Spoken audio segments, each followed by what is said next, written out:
출애굽기는 출애굽하는 애굽을 떠나는 이야기입니다. 왜 애굽을 떠나야만 하느냐?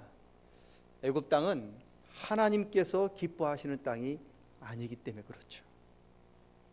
비록 그 땅에 400년 넘게 살아서 그 땅이 고향처럼 느껴지고 그 땅에 기반을 잡아서 떠나기가 쉽지 않습니다. 가슴을 찢는 것 같은 그런 굉장히 고통과 슬픔이 있어라도 애굽은 반드시 떠나야만 하는 땅입니다. 누가 하나님의 백성인가? 애굽을 떠나는 사람이 하나님 백성이에요.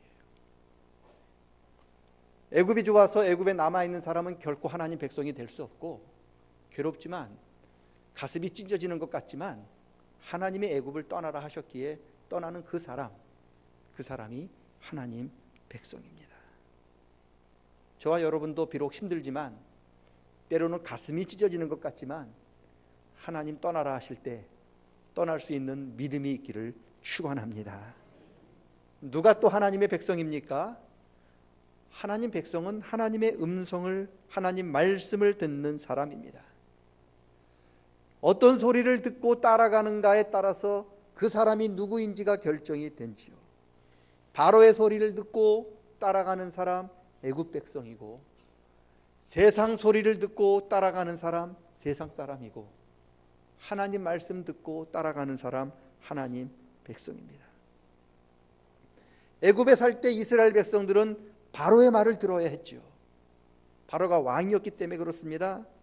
그런데 하나님께서는 이스라엘 백성들 바로의 말을 더 이상 듣지 않게 하기 위해서 애굽에서 출애굽시킨 겁니다.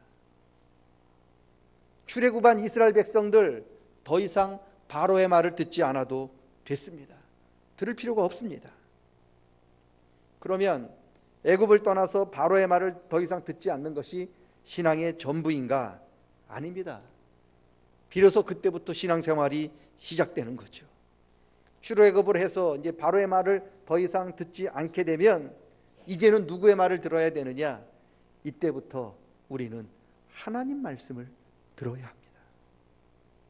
하나님 말씀 듣고 따라가는 그 사람이 하나님 백성입니다.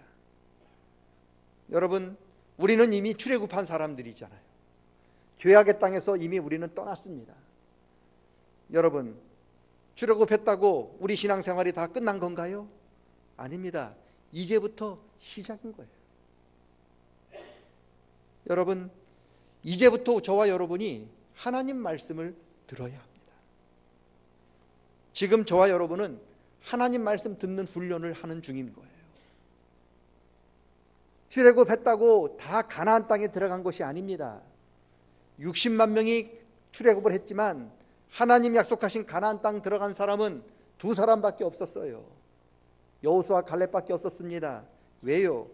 출애굽했지만 광야에서 하나님 말씀 듣지 않은 모든 사람은 광야에서 죽었고, 하나님 말씀을 들었던 여호수아 갈렙만 가나안 땅에 들어갈 수 있었습니다.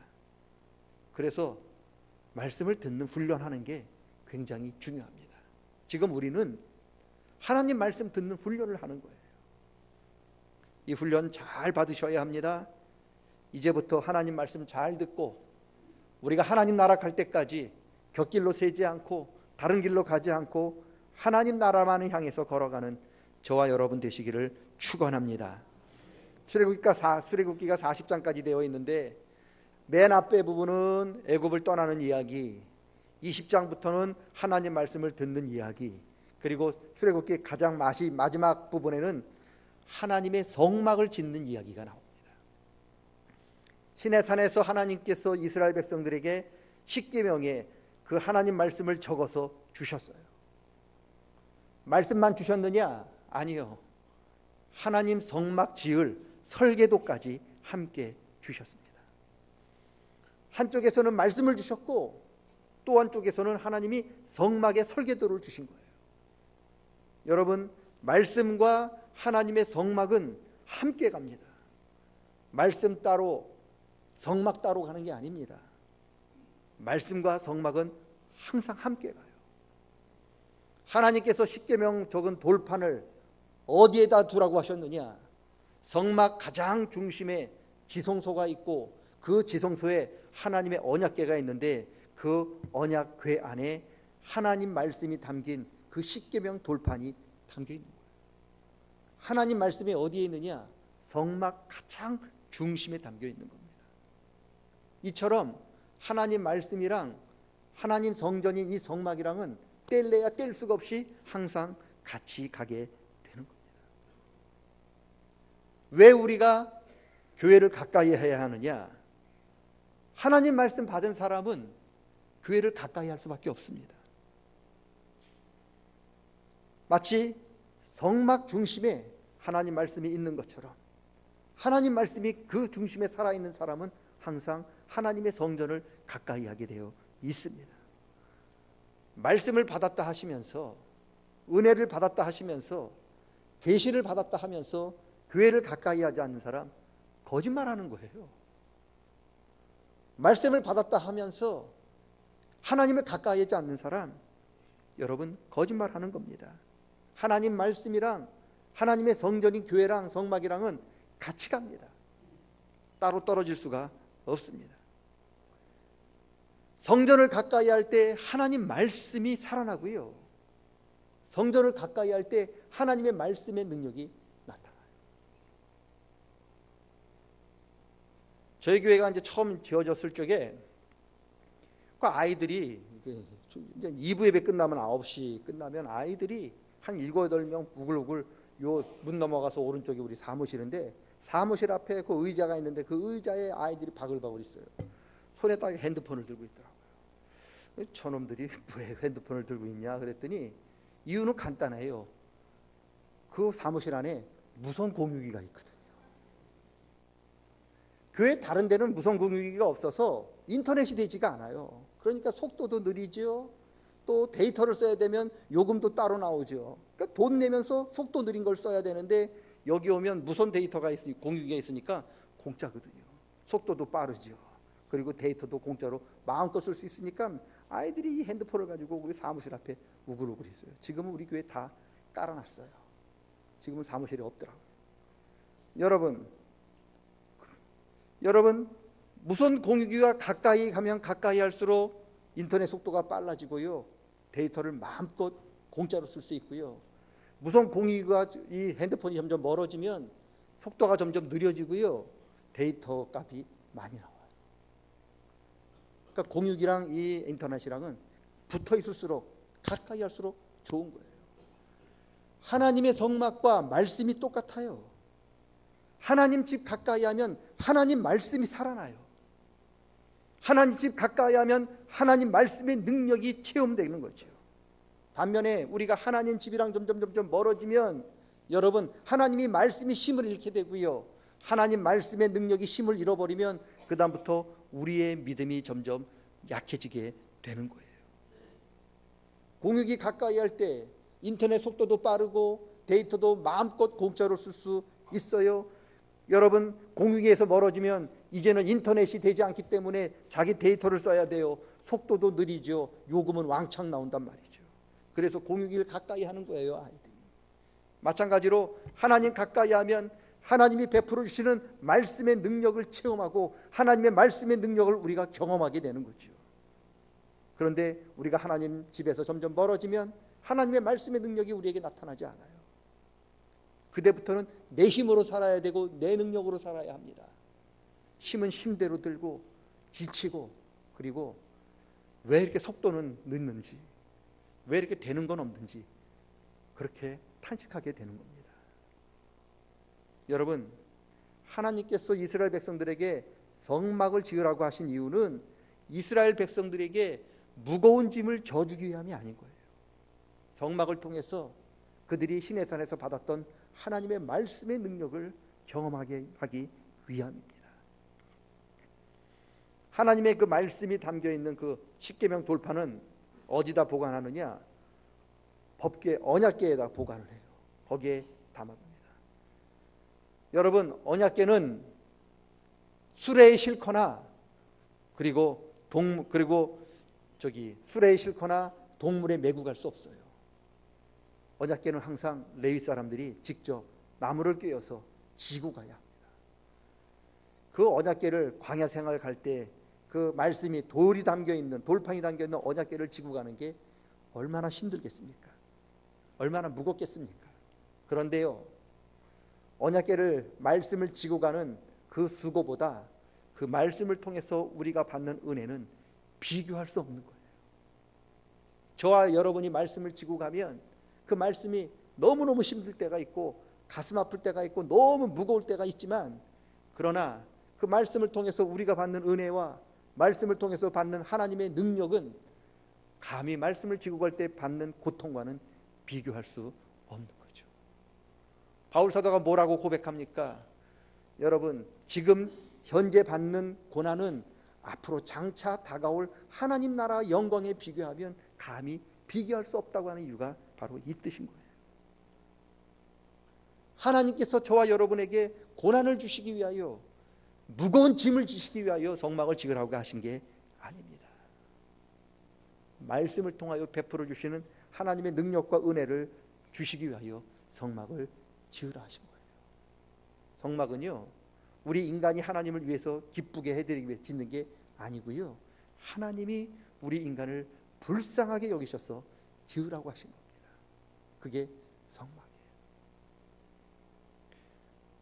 성막을 왜 짓느냐? 하나님의 뜻이에요. 17절부터 38절 읽어보면 가장 많이 나오는 말씀이 여호와께서 모세에게 명령하신 대로 되니라, 그런 말씀이 나와요. 7번씩이나 나와요. 여호와께서 모세에게 명령하신 대로 그대로 되니라. 여러분, 성막은 우리 인간이 하나님을 위해서 기쁘게 하기 위해 지은 게 아니라 바로 여호와께서 우리에게 명령하신 거다. 왜 하나님께서 성막을 지으라고 하셨을까? 왜 출애굽한 이스라엘 사람들은 성막이 필요할까? 그 이유가 34절에 나오는데, 34절부터 쭉 읽어보면 모세가 하나님의 말씀대로 모든 일을 다 마치니 구름이 회막에 덮이고 여호와의 영광이 성막에 충만하여 그 어느 누구도 회막에 들어갈 수 없었다.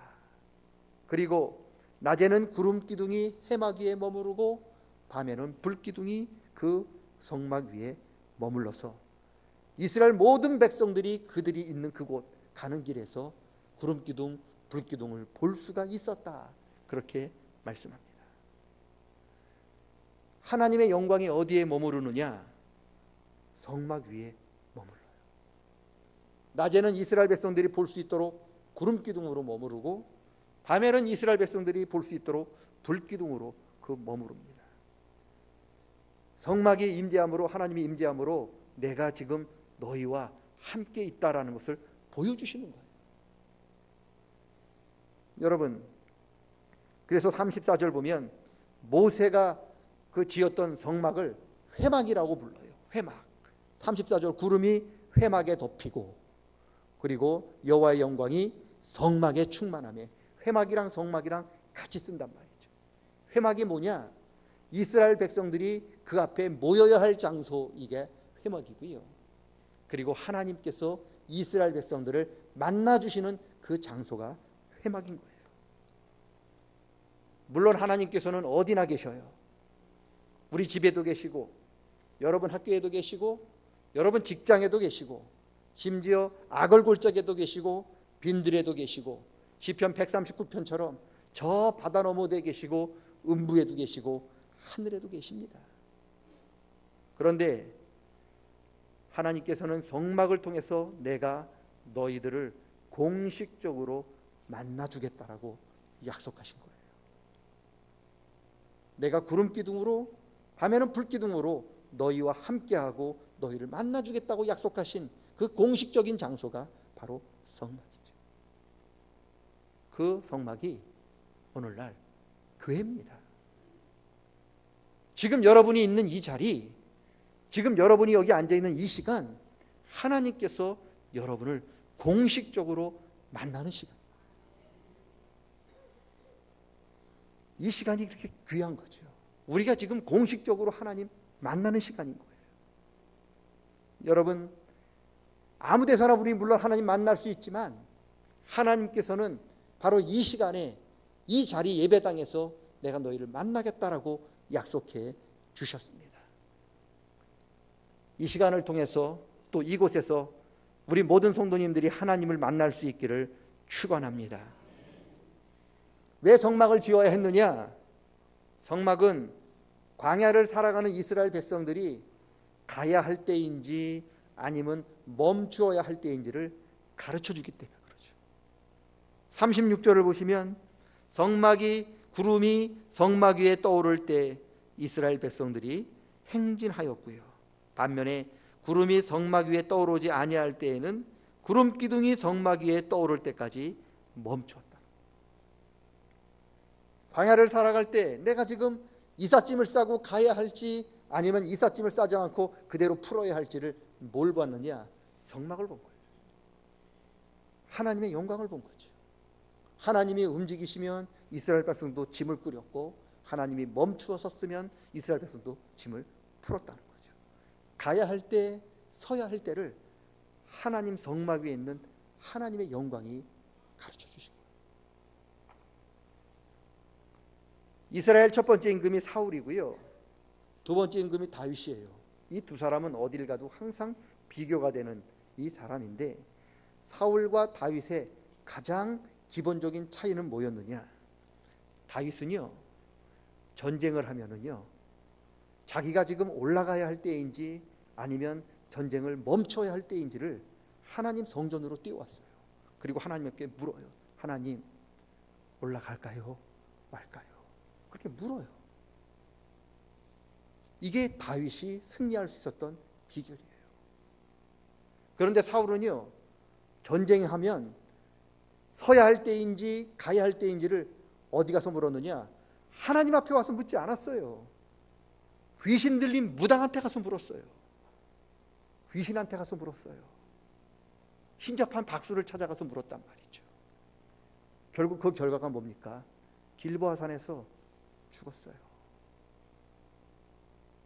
여러분, 저와 여러분이 나아가야 할 때인지 지금 우리가 서야 할 때인지 우리가 정말 되게 답답할 때가 있어요. 하나님 어떻게 했으면 좋겠습니까? 묻고 싶걸랑 바로 여기로 오세요. 바로 여기서 저와 여러분이 물을 때 하나님이 저와 여러분에게 약속해 주시고 말씀해 주실 줄로 믿습니다. 지금부터 4,000년 전에 이스라엘 백성들이 가야 할 때인지 멈춰야 할 때인지 성막 위에 임하신 하나님의 영광이 가르쳐 주셨던 것처럼 어제나 오늘이나 동일하신 하나님의 영광이 오늘 이 자리에 임재하셔서 저와 여러분이 하나님 앞에 가야 합니까? 멈춰야 합니까? 라고 기도로 물을 때 길과 진리와 생명 되신 주님께서 저와 여러분에게 응답해 주실 줄로 믿습니다. 바로 이곳이에요. 바로 이곳입니다. 바로 이곳에 주님이 임재하셨고요. 바로 이곳에서 주님이 저와 여러분의 질문에 응답하시고 저와 여러분의 아픔에 하나님께서 치유하시고 저와 여러분의 고통스러운 신음에 하나님이 역사해 주실 줄로 믿습니다. 다른 곳에 가지 마세요. 없습니다, 길이. 오늘 다윗과 사울의 차이점이 그겁니다. 오늘 성막, 그 안에 하나님 말씀이 있습니다. 그 성막 안에 하나님의 은혜가 있습니다. 그리고 성막 안에 하나님의 능력이 있습니다. 우리가 이 교회에서 하나님 앞에 부르짖을 때 하나님께서 말씀으로 들려주시고 말씀으로 가야 할 길 알려주시고 말씀의 능력을 체험할 수 있도록 우리를 붙들어 주실 줄로 믿습니다. 그런 은혜가 우리 모두에게 늘 충만하게 임할 수 있기를 주의 이름으로 간절히 축원합니다. 하나님 아버지, 말씀과 교회는 하나입니다. 떨어질 수가 없습니다. 우리가 주의 전을 가까이 할 때 하나님 뜰에 거하게 한 그 사람이 복이 있다라고 시편 말씀하였습니다.